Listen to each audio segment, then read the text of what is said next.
3 years. That is how long Ukraine has waited. 3 years of planning, preparing, and carefully choosing the perfect moment to strike back at a war crime that horrified the world. In 2022, in the opening weeks of Russia's invasion, the town of Bucha became synonymous with atrocity. Civilians shot in the streets, families executed in basements, mass graves dug into churchyards. It was in Bucha that the world saw Vladimir Putin's war for what it truly was, not a military campaign, but a campaign of terror. The perpetrators were not faceless. They had a name, the Butchers of Bucha, and from the moment their crimes were exposed, Ukraine vowed that justice would come. On September 8, 2025, it finally did. The secret hand of HUR, the operation that brought down the Butchers, was not carried out by drones, artillery, or airstrikes. It was executed by the Main Directorate of Intelligence of Ukraine, or HUR. HUR has become one of the most feared intelligence services in Europe. Unlike the regular army, its methods are built on stealth, deception, and patience. When HUR moves, it leaves little trace, except for the devastation it chooses to reveal. This time, its operatives infiltrated deep into Russian territory. Their destination? Khabarovsk, a city nearly 6,500 kilometers from Ukraine's border, closer to China than to Moscow, further from Kiev than most Russians would ever believe Ukraine could reach. Their target? Military Unit 6912 of the Russian National Guard. On paper, just another battalion in Russia's massive internal security apparatus. In reality, home to the very soldiers. Russia's silence speaks. Officially, Moscow has said nothing, but unofficially, its actions tell the story. Within hours of the explosion, mobile internet in Khabarovsk was cut off. Public transport routes were diverted. Civilians were isolated from one another. This is a familiar Russian tactic. Whenever a strike lands inside its territory, the Kremlin scrambles to silence the evidence before it can leak online. Internet blackouts prevent locals from posting photos or videos. Transportation shutdowns keep people away from the scene.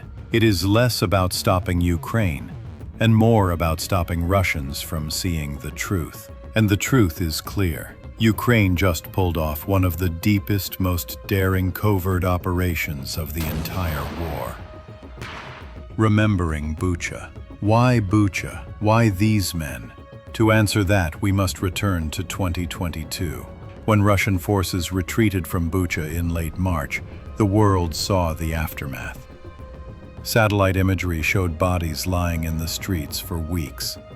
Investigators uncovered mass graves holding 116 bodies behind a church. In total, 458 civilians were killed, 419 of them through direct violence. Many victims bore signs of torture.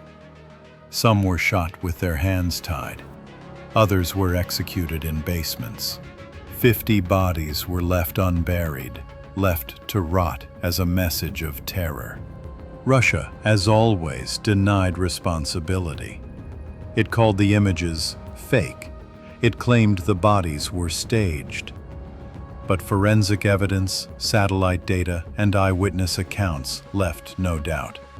Bucha was real. It was genocide on a micro scale, a deliberate act of brutality. The world sanctioned commanders like Azatbek Omurbekov, the so-called Butcher of Bucha. His name was added to Western blacklists, his assets frozen. A pattern of covert war. This is not Ukraine's first covert strike, nor will it be the last. In 2023, pro-war blogger Vladlen Tatarsky was killed by an explosive disguised as a sculpture. In 2024, General Igor Kirillov was assassinated with a remote-controlled bomb hidden in a scooter. In Operation Spiderweb, HUR smuggled trucks filled with drones into Russia, unleashing them against 4 air bases simultaneously. Each strike has grown bolder, deeper and more sophisticated. Each shows a Ukraine that is increasingly comfortable waging a shadow war inside Russia itself.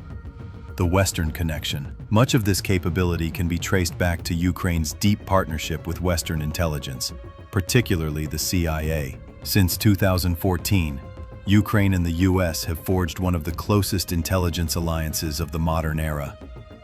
The CIA helped rebuild HUR, provided training, and shared intelligence.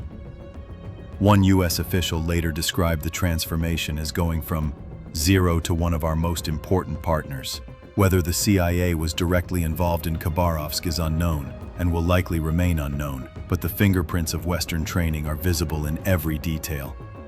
The planning, the precision, the patience. The psychological war. For Russia, the strike is not just a loss of soldiers. It is a blow to morale, to confidence, to the illusion of safety. For the Russian public, denied the truth by internet blackouts and censorship, rumors will spread anyway, whispers of explosions, soldiers who never came home, shadows that creep closer, no matter how far they are from the Ukrainian front. For Russian soldiers, the message is even clearer. If you participated in war crimes, Ukraine will find you. Conclusion. Justice delivered. The butchers of Bucha believed they had escaped justice. They believed the world's outrage would fade, that sanctions were the only punishment they would ever face.